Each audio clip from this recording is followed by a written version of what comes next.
In 1903, a wave of bloody massacres swept through the Jewish communities of the Russian Empire.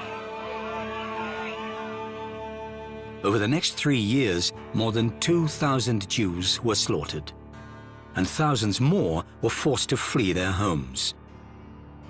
Desperate to find a safe haven for them, Zionist leader Theodor Herzl sought help from Great Britain. In response, the British colonial secretary offered him land in the Karamoja district of northern Uganda, then a British colony. Ultimately, the Zionists turned down the offer and chose to wait for land in Palestine instead. And the so-called Uganda scheme was abandoned. Now, more than a century later, the Jewish people are in Karamoja at last. This time, to help save a region on the brink of destruction. Today, Karamoja is a wasteland of famine, disease, and starvation. A prolonged drought has left half the population struggling just to stay alive. There's very little food and no clean water. I am praying to God to keep me from the disease that attacked my child because of the water we drink. He became sick and died. I am praying to Jesus to help us that we may not be infected anymore. In this village, children survive by eating mice and rats. In another village, people bleed their cattle and drink the blood for nutrition. And still others have nothing but seeds and leaves for food. So they eat the leaves of the trees right now? Yeah. What is it? Show me. This is unbelievable, child. It's not human. It's not human. As a mother, you have to make a choice. If you have a little bit of leaves, who are you going to give it to? Who from your kids are you going to help to survive? And who not? That's a choice that they have to do every day. And as a mother of 3 kids, I don't want even to think about making a choice like this. Choosing between your children, which one will survive, it's breaking my heart.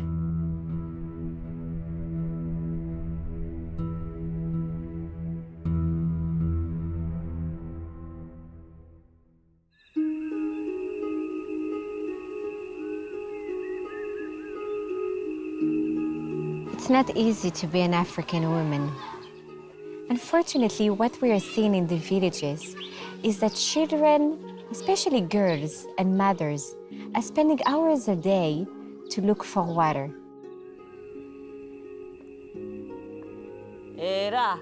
I am so sad for my children who died because of the dirty water we drink.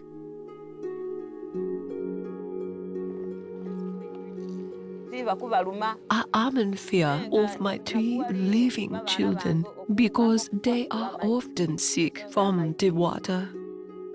My children cough all the time. If I lose any more children, I will be in deep sorrow.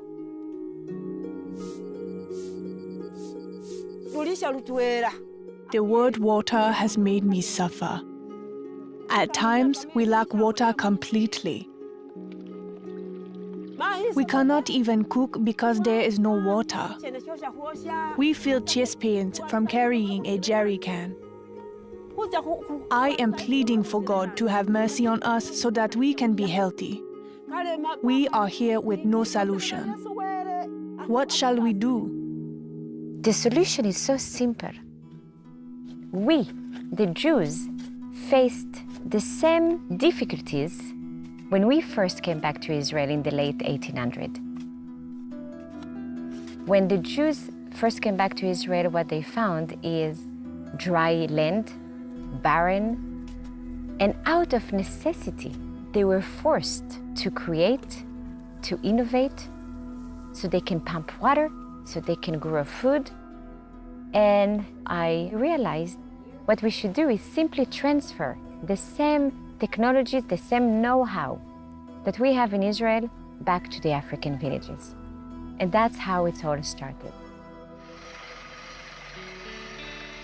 Innovation Africa was funded 9 years ago with a very simple mission, which is to bring Israeli solar technologies to transform schools, medical centers, and most importantly, to pump water.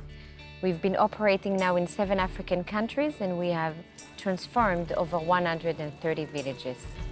So far, we have helped 1 million people, and it's a lot of people, but when you think about the challenge is so much bigger. In Africa, today, you still have 620 million people who do not have access to energy. Israeli engineer Meir Yacobi designed a system that allows technicians both in Israel and in Africa to monitor the output of solar energy in each village. I'm building a platform which enables regional managers to know what's going on, because they are the one who needs to maintain the project and fix if something is broken. If you log in, you see an alert, a red or an orange alert, it depends, that tells them what we think happens. From the monitoring system to the drip irrigation in the fields, the technology is all made in Israel. Once you're exposed to a need, you know what is the way. You start thinking of a way. They say when there is a need, there is a way.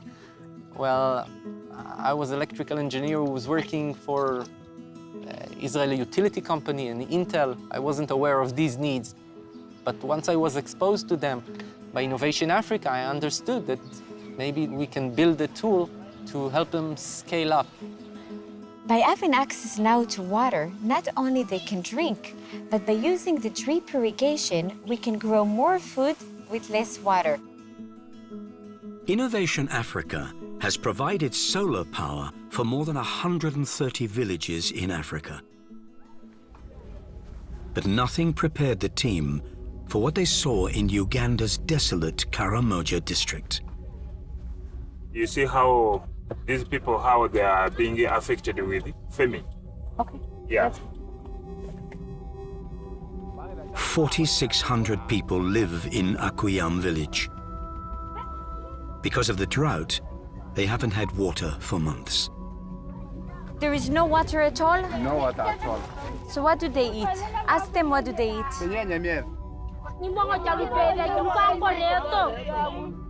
They climb those trees there and get soft leaves. They pound and then they smash sunflower, put in it, and they eat as food. For the last 3 days, even they haven't had any meal. You didn't eat for 3 days? In this village, the elderly are the most vulnerable. This woman tied a rope around her stomach to try to ease her hunger pains. She's one of several people who are slowly starving to death in Akuyam.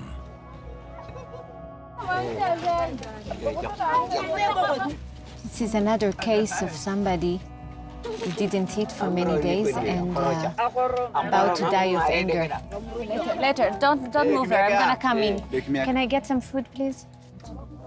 Can I give her a banana?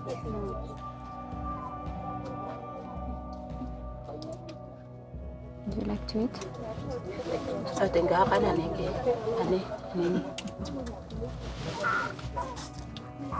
God bless her. The Innovation Africa team left the food that they had with the villagers and returned later with sacks of corn and beans. And since that first visit, they've sent several tons of food to Akuyam. We're gonna give you food now. Okay, we're gonna come back. Please tell them that we're gonna come back. But we're gonna come back to pump water. There,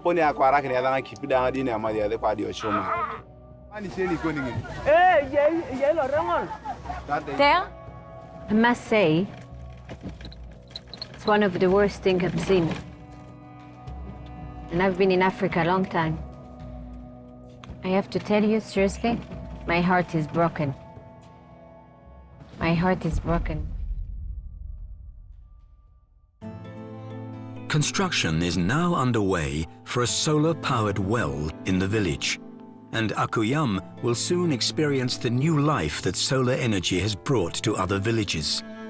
Once barren land is now blooming with mango and cashew trees, sweet potatoes, and many other crops. And solar power from Innovation Africa is fueling a variety of other businesses, all designed to help women earn a living.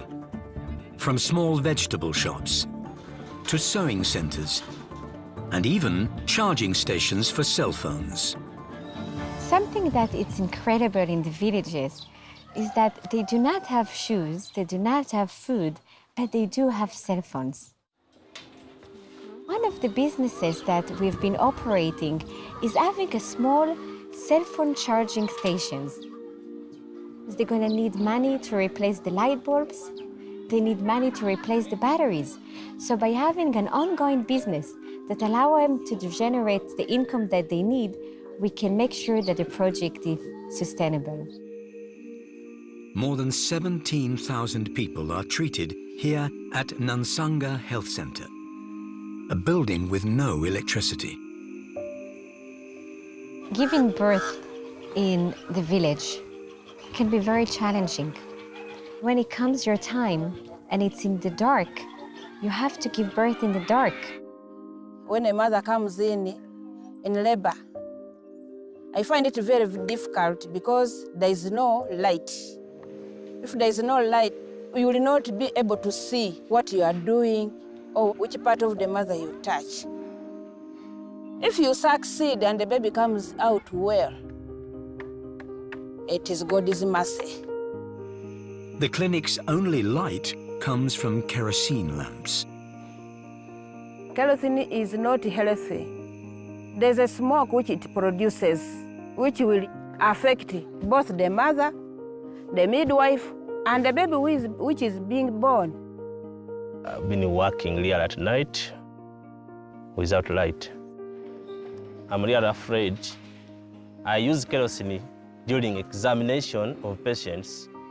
I'm really afraid. Sometimes I make a wrong decision on the patients that I do examine, and really afraid that the work I do wouldn't be the way it is if we had light.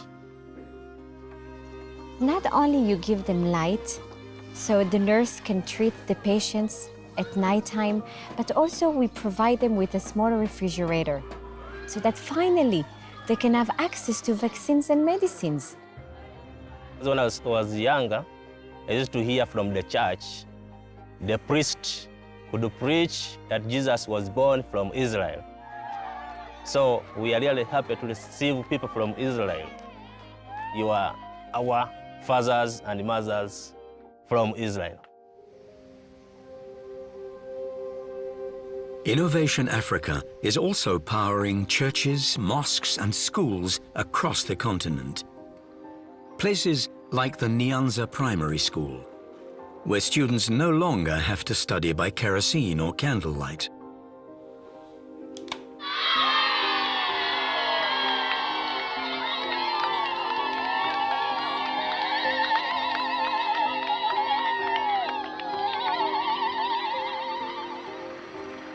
Throughout Karamoja, more than 15,000 people now have access to electricity and clean water for the first time. Are you ready to have clean water?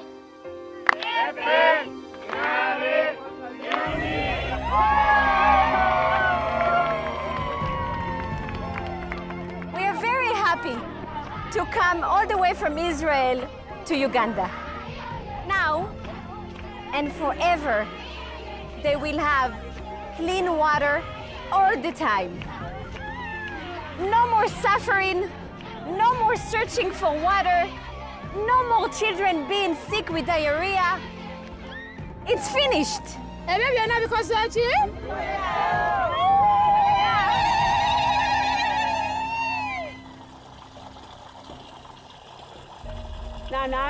Thank you, God, that we now have clean water. Now I will drink clean water cook clean food, and eat clean food. You go back to the village after a few months and you see how much food they are able to grow. They are healthier. The water is clean. And once you give them access to clean water, good water, they have more time.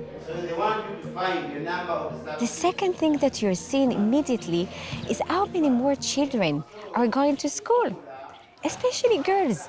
You go back to primary school and you see it's full house.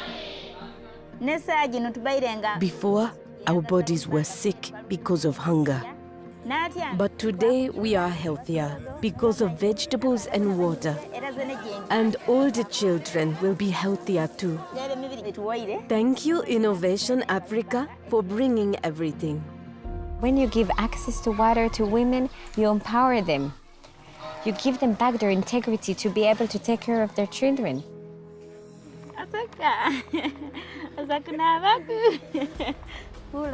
Here are the good things about this water that the Israelis gave us.